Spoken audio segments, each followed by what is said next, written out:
আসসালামু আলাইকুম। অনেক দিন পর নারায়ণগঞ্জে আজকে মুক্ত স্বাধীনভাবে নারায়ণগঞ্জ জেলা বিএনপি এই সভার আয়োজন করেছে। আমি সংক্ষিপ্তভাবে কয়েকটি কথা বলতে চাই। 1971 সালে পাক হানাদার বাহিনী যখন এদেশের নিরস্ত্র মানুষের উপর তারা ঝাঁপিয়ে পড়েছিল, নির্বিচারে হত্যা করেছিল, সেই দিন জাতি দিশেহারা হয়ে পড়েছিল। তৎকালীন মেজর জিয়া এই জাতিকে সেই হতাশা থেকে, সেই দুশ্চিন্তা পেরেশানি থেকে মুক্ত করেছিল স্বাধীনতার ঘোষণা দিয়ে। আমরা মুক্তিযুদ্ধ করে দেশ স্বাধীন করেছি। এই স্বাধীনতার ইতিহাস অম্লান ভাস্বর হয়ে থাকবে। 2024 সালে স্বৈর শাসকের বিরুদ্ধে আমরা আন্দোলন সংগ্রাম করেছি। গণ অভ্যুত্থানের মাধ্যমে স্বৈরাচারের পতন হয়েছে, নতুন এক অধ্যায়ের রচনা হয়েছে। এর মানে এই নয় 1971 সালের মহান মুক্তিযুদ্ধের সাথে আর কোনো আন্দোলন সংগ্রামের তুলনা হতে পারে। শহীদ প্রেসিডেন্ট জিয়াউর রহমান স্বাধীনতার মহান ঘোষক যুদ্ধ করেছেন, পরবর্তী সময় দেশ গঠন করেছেন।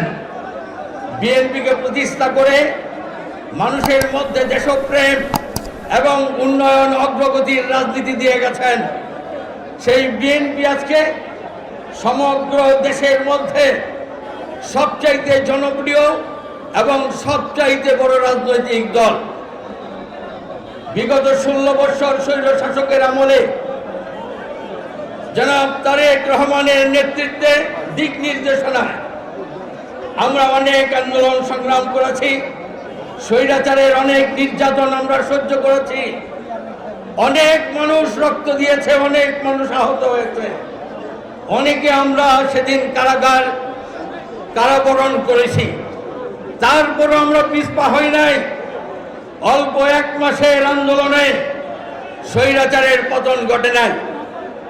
স্বৈরাচার পালিয়েছে তখনই যখন আন্দোলন সংগ্রামের চূড়ান্ত বিজয়ের সময় দেশের সর্বস্তরের মানুষ রাজপথে নেমে এসেছে, তখন এই স্বৈরাচার প্রাণ ভয়ে পালিয়েছে। আজকে অনেকেই তুলনা করতে চান যে গণ অভ্যুত্থান এমন একটা বিজয় এনেছে যে বিজয়ের কাছে মহান মুক্তিযুদ্ধ অনেক পিছিয়ে পড়েছে। একথা সঠিক নয়। মুক্তিযুদ্ধের সময় কারা বিরোধিতা করেছে, কারা রাজাকার আলবদর ছিল, তাদের ইতিহাস রচনা হয়ে আছে। কারা মুক্তিযুদ্ধ ছিল, মুক্তিযুদ্ধের সপক্ষে ছিল, তার ইতিহাস রচনা হয়ে আছে। এই ইতিহাস কেউ কোনোদিন ভুলবে না। এই ইতিহাস মোচন করা যাবে না। আজকে যারা সরকার আছেন, মনে রাখতে হবে আপনারা জনসমর্থিত সরকার, কিন্তু আপনারা নির্বাচিত সরকার নন। আপনাদের প্রতি আস্থা আছে, সমর্থন আছে, কিন্তু ভাবার কোনো কারণ নাই যে জনগণের ম্যান্ডেটে আপনারা আজকে নির্বাচিত সরকার হিসাবে দায়িত্ব পালন করছেন, এটা নয়।